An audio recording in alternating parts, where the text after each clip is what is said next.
19h, merci de nous rejoindre sur Al24 News. Madame, monsieur, bonsoir. À la une de l'actualité. Au Niger, alors que le CNSP et la CEDEAO campent sur leur position, les Nigériens manifestent à nouveau ce dimanche pour afficher leur refus de toute intervention étrangère.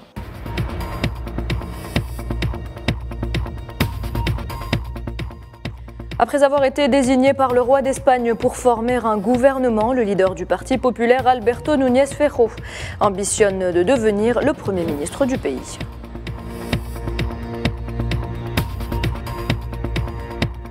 Aux États-Unis, à Jacksonville, en Floride, un homme ouvre le feu et tue 3 personnes, un acte motivé par la haine raciale.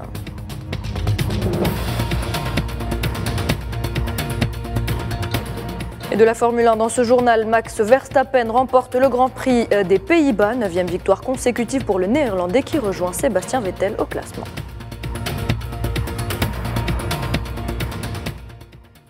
Bienvenue à toutes et à tous. Si vous nous rejoignez, on entame cette édition avec cette annonce faite par les autorités françaises concernant l'accès aux archives de la guerre de libération algérienne.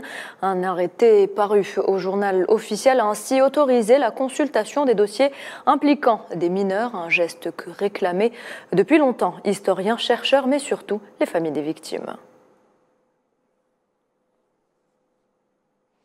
Zoom dans ce journal sur la situation au Niger qui ne semble pas s'apaiser un mois après le coup d'État qui a renversé le président Mohamed Bazoum.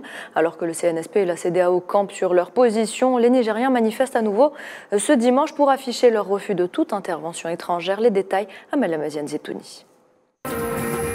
Après les manifestations au stade national du pays par des partisans des chefs militaires du Niger samedi, des milliers de Nigérians se sont rassemblés dimanche devant la base militaire française à Niamey en hostilité à la France. Au pouvoir depuis le 26 juillet dernier, grâce à un coup d'État, les militaires nigériens du CNSP ont déclaré vendredi qu'il avait ordonné à l'ambassadeur de France, Sylvain Hitt, de quitter le pays dans les 48 heures, alors que les relations entre ce pays d'Afrique de l'Ouest et Paris sont encore détériorées. L'ambassadeur de France, on n'a pas de leçon à recevoir de l'ambassadeur de France. Nous, on n'a même pas de considération pour ces gens-là. Pourquoi ils ont quitté le Burkina? Pourquoi ils ont quitté le Mali? Alors même le Niger, ils vont quitter le Niger. À l'instar des récents coups de force au Burkina Faso et au Mali voisin, la prise de pouvoir militaire au Niger s'est produite au milieu d'une vague croissante de sentiments anti-français dans le pays. Certains habitants accusent le pays européen de s'ingérer dans leurs affaires. La France doit savoir que ce n'est plus vraiment l'ère coloniale. Aujourd'hui, nous sommes au XXIe siècle et la France doit apprendre à respecter nos idéaux si elle veut que les choses partent ensemble. Le soutien du CNSP a encouragé les militaires à rester au pouvoir et à défier la communauté économique des États de l'Afrique de l'Ouest. La menace de recourir à la force militaire pour mettre fin au coup d'État au Niger a provoqué d'importantes divisions dans la région. Elle a même exacerbé les tensions au Niger même, ainsi que chez ses voisins. Fidèle à ses principes, l'Algérie reste de son côté en faveur d'une solution pacifique au Niger.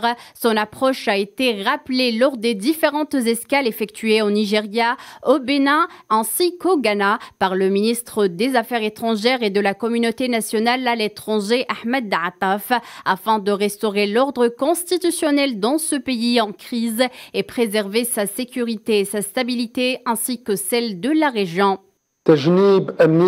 Il faut absolument éviter au Niger et à toute la région les conséquences et retombées de l'usage de la force, ainsi que les graves ingérences étrangères dans ce pays. Toutes ces pratiques aggravent la situation au Niger et dans toute la région. 30 jours après le coup d'État opéré par les militaires, la situation se tend davantage en Niger et les menaces d'un conflit exacerbé qui s'étend à toute la région subsaharienne défient le sablier. La situation au Niger ainsi que les mesures prises par la CEDEAO pour rétablir l'ordre constitutionnel dans le pays seront justement au centre de l'entretien du président nigérian Bola Tinubu et de son homologue américain Joe Biden, prévu donc en septembre à New York, en marge de l'Assemblée générale des Nations unies. Selon le porte-parole de la présidence nigériane, l'invitation exclusive qui a été transmise samedi par l'envoyé spécial du président américain. Emerson Mnangagwa reconduit pour un second mandat à la tête du Zimbabwe, et ce à l'issue d'un scrutin serré qui a connu d'importants dysfonctionnements et dont la régularité a été mise en cause par les observateurs internationaux ainsi que par l'opposition. Mnangagwa a obtenu 52,6% des suffrages exprimés contre 44% pour Nelson Chamisa, son principal rival à la tête de la coalition des citoyens pour le changement. Le total des suffrages exprimés était de 4 561 221.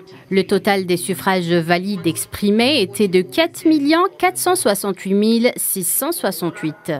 Le total des votes rejetés était de 92 553. Notre population électorale totale était de 6 623 511. Le taux de participation était de 68,9%.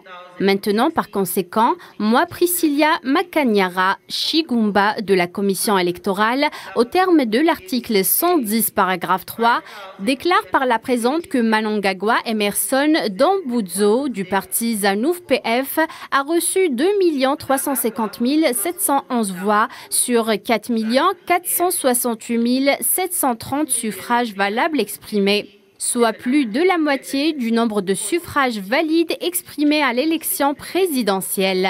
Par conséquent, Mnangagwa Emerson Dambudzo du parti ZANU-PF est déclaré dûment président de la République du Zimbabwe à compter du 26 août 2023. Au Gabon, le gouvernement a annoncé un couvre-feu et la suspension de l'accès à Internet sur toute l'étendue du territoire samedi soir à la fermeture des bureaux de vote pour la présidentielle et les législatives. Afin de parer à la propagation d'appels à la violence et de fausses informations, le couvre-feu sera appliqué dès ce soir à partir de 19h et jusqu'à 6h du matin. Conscient des dérives que peuvent engendrer les fausses informations et manipulations issues de ces plateformes, le gouvernement de la République gabonaise a pris la décision de suspendre l'accès à Internet sur toute l'étendue du territoire à compter de ce jour, et ce jusqu'à nouvel ordre. Aussi, afin de prévenir tout débordement et préserver la sécurité de l'ensemble des populations, un couvre-feu sur l'ensemble du territoire est décrété et sera appliqué dès ce dimanche 27 août, et ce jusqu'à nouvel ordre. Il sera de vigueur tous les jours à partir de 19h jusqu'à 6h, et les mesures dérogatoires feront l'objet d'une communication ultérieure. Et sachez que le président brésilien Lula da Silva a entamé vendredi une visite officielle de 2 jours en Angola, où il a été reçu par son homologue João Manuel Lourenço. L'agenda du dirigeant sud-américain comprend une réunion avec le président angolais, un discours à l'Assemblée nationale ainsi que la participation à un forum d'affaires et la signature de plusieurs accords. Son voyage en Afrique devrait s'achever ce dimanche par une visite à Sao Tomé et Principe.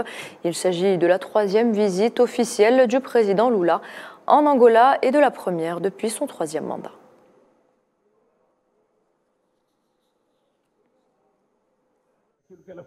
L'ONU de 2023 est loin d'avoir la même crédibilité que celle de 1945. Le Conseil de sécurité, qui devrait être une figure de paix et de calme, est un Conseil de sécurité qui fait la guerre sans parler à personne. La Russie se rend en Ukraine sans en discuter avec le Conseil de sécurité. Les États-Unis se sont rendus en Irak sans en discuter avec le Conseil de sécurité. La France et l'Angleterre ont envahi la Libye sans passer par le Conseil de sécurité. Autrement dit, ceux qui font la guerre sont des pays membres du Conseil de sécurité. Ceux qui fabriquent des armes sont les pays du Conseil de sécurité. Ceux qui vendent des armes sont les pays du Conseil de sécurité. C'est faux. Nous devons comprendre que nous avons besoin de plus de pays au Conseil de sécurité. Dans le reste de l'actualité, au moins 5 Palestiniens ont été blessés ce dimanche lors d'une énième incursion des forces sionistes sur le camp de réfugiés de Tulkarem, au nord de la Cisjordanie occupée. Les soldats de l'occupation ont tiré des balles réelles sur les Palestiniens suite à de violentes confrontations. Et direction l'Espagne à présent, après avoir été désigné par le roi d'Espagne pour former un gouvernement. Le leader du Parti populaire, Alberto Núñez Feijóo, multiplie les démarches pour tenter d'être investi Premier ministre par le Parlement espagnol, ce qui apparaît comme un cheminement complexe. Le leader de la droite s'est dit prêt à dialoguer avec les dirigeants des régions autonomes, mais a déclaré qu'il n'accepterait aucun chantage. Sofiane Barouti. Après avoir été désigné par le monarque espagnol, le roi Felipe, afin de tenter de former un gouvernement, le leader du Parti populaire et candidat au poste de président du gouvernement espagnol, Alberto Núñez Feijóo, a entamé une série de tractations politiques dans l'objectif de s'assurer une majorité au Parlement lui permettant de gouverner. Je crois qu'un accord sera celui des valeurs partagées, non l'accord des tensions et du chantage. La responsabilité de l'investiture comporte l'obligation de dialoguer avec ceux qui veulent le dialogue et après cela, on pourra s'entendre ou bien arriver à un désaccord. Et c'est ce que je vais tenter de faire pendant les prochaines semaines. Parler, oui, dialoguer aussi, mais non au chantage. Il a à ce propos exprimé qu'il était prêt au dialogue avec les groupes politiques qui désirent dialoguer, mais qu'il n'acceptera jamais les procédés qu'il a qualifiés de chantage. Il a cité à ce propos les présidents des parlements des régions autonomes, mais il a également averti qu'il ne comptait pas se soumettre à la volonté, je cite, des minorités. Faisant référence à la revendication d'amnistie générale et à l'organisation d'un référendum d'autodétermination, brandi notamment par les organisations indépendantistes catalanes, Feijóo a déclaré qu'il n'était pas prêt à céder ce que Pedro Sánchez aurait consenti à accepter. Pour rappel, si le Partido Popular contrôle le Sénat et a fini en tête des élections générales, le Parti socialiste PSOE du président du gouvernement sortant Pedro Sánchez a pu prendre la présidence du Parlement via l'élection de Francina Armengol avec le soutien des organisations basques, galiciennes et catalanes, moyennant un accord politique sévèrement critiqué à la droite du paysage politique par le courant espagnoliste. Alberto Núñez Feijóo a considéré qu'une éventuelle amnistie générale serait une mesure anticonstitutionnelle. Pour rappel, il ne manque que 4 sièges pour garantir au PP une majorité lui permettant de gouverner. Feijóo a considéré que s'il ne parvenait pas à cet objectif et que Sánchez y arrivait pour sa part, ce serait considéré comme étant une humiliation pour les institutions de l'État espagnol et qu'une investiture semblable risquerait de perdre l'Espagne. Madrid, qui préside l'Union européenne, se trouve dans une situation de crise politique, au-dessus de laquelle plane le spectre du blocage institutionnel. Pour rappel, le président sortant est très contesté dans son propre camp et son mandat a connu une opposition forte à sa droite comme à sa gauche, notamment concernant le dossier de la décolonisation du Sahara occidental et de la responsabilité historique de Madrid dans ce processus toujours en cours. La mort d'Evgeny Prigojine, dont l'avion s'est écrasé mercredi en Russie, a été confirmée par l'expertise génétique. Le comité d'enquête russe a établi les identités des 10 victimes dont les corps ont été retrouvés après le crash. Elles correspondent à la liste des passagers et des membres d'équipage de l'avion, parmi lesquels figurait donc le patron de Wagner. Et un avion hélicoptère Osprey américain s'est écrasé ce dimanche pendant un exercice militaire dans le nord de l'Australie, faisant 3 morts et 20 blessés parmi les 23 marines qui étaient à bord. Les opérations de sauvetage ont été compliquées par les lieux de l'accident, isolés et peu peuplés, situés à environ 60 km au nord du continent australien. Le Premier ministre Anthony Albanese a qualifié l'incident de tragique et de regrettable. En tant que gouvernement et en tant que ministère de la Défense, nous nous concentrons essentiellement sur la réponse aux incidents et sur la garantie que tout le soutien et l'assistance sont apportés en cette période difficile. Et nous l'évoquions en titre, ce drame aux États-Unis. Le pays donc est en deuil ce dimanche après la fusillade qui a eu lieu dans un magasin de Jacksonville en Floride. 3 décès sont à déplorer. Redden Batash. Nous sommes à Jacksonville, une ville de Floride qui compte plus de 38% d'Afro-Américains. Samedi 26 août, un homme décrit par les médias comme étant un suprémaciste blanc pénètre dans un magasin, dégaine son arme et abat 3 personnes avant de se donner la mort. Jacksonville a perdu 3 vies précieuses aux mains d'un tireur actif. Cet après-midi, peu après 13 heures, un individu que nous n'avons pas encore officiellement identifié est entré dans un Dollar Tree dans le quartier de Newtown à Jacksonville, équipé avec un gilet tactique armé d'une carabine à air comprimée et d'une arme de poing. Ensuite, le tireur a tué 3 personnes avant de retourner l'arme contre lui, se suicidant. Les personnes décédées sont noires. Une communauté ciblée une nouvelle fois par les tueries de masse, puisant leurs sources dans une idéologie qui a la peau dure. Un phénomène qui a tendance à augmenter en contexte électoral, d'autant plus que cet énième crime coïncide cette fois avec le 60e anniversaire du célèbre discours de Martin Luther King, « I have a dream ».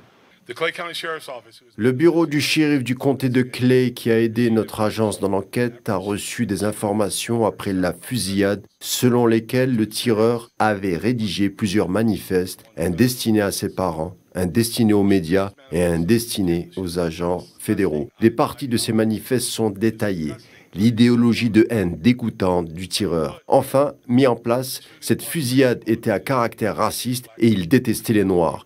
Il voulait tuer des nègres. C'est la seule fois et unique où j'utilise ce mot. Je tiens à être très clair. Il n'y a absolument aucune preuve que le tireur fasse partie d'un grand groupe.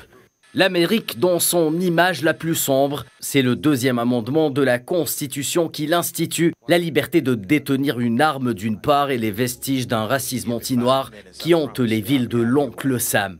C'est inacceptable, évidemment. Aucun de nous ne peut se sentir bien face à cela. Une seule fusillade, c'est trop. Mais ces fusillades de masse sont très difficiles à supporter. Et je sais que le shérif dirait la même chose. Et je sais que nous sommes tous très concentrés sur les solutions ici. Nous avons beaucoup parlé depuis que je suis arrivée au pouvoir sur les choses que nous pouvons faire en amont pour empêcher que ces choses ne se reproduisent encore et encore dans notre ville.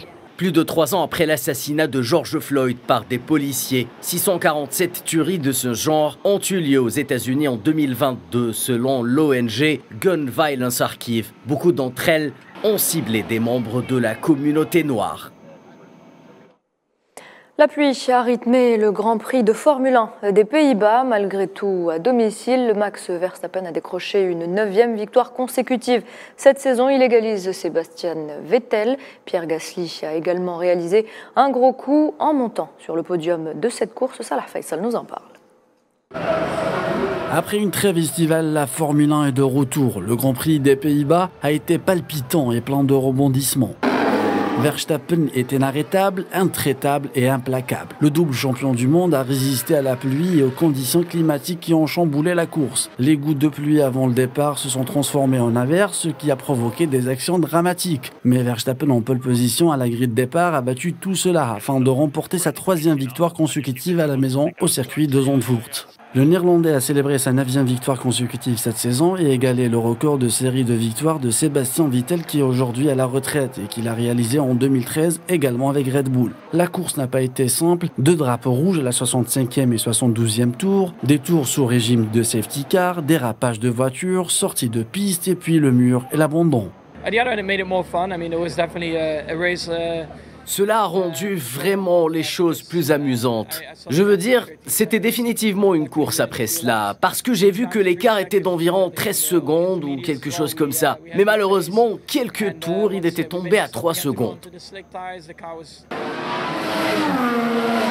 L'éventuel redémarrage nous a conduit à une poursuite finale passionnante. Verstappen a franchi la ligne d'arrivée en premier en 2h24 minutes 4 secondes, suivi de l'Espagnol Fernando Alonso qui a remis Aston Martin sur le podium avec la 2e place et un point bonus pour le tour le plus rapide. Pierre Gasly 3e après la sanction de Sergio Pérez qui a écopé d'une pénalité de 5 secondes et qui a chuté à la 4e place. C'est la 11e victoire de Verstappen cette saison en seulement 13 Grands Prix. Et la 46e victoire de sa carrière, Verstappen se dirige vers un 3e titre de champion du monde, lui qui mène avec 339 points à 138 points de son coéquipier Sergio Pérez. La prochaine étape sera à Monza, en Italie. C'est la fin de cette édition. Merci de l'avoir suivi. L'information continue sur Al 24 News. Très bonne soirée, à demain.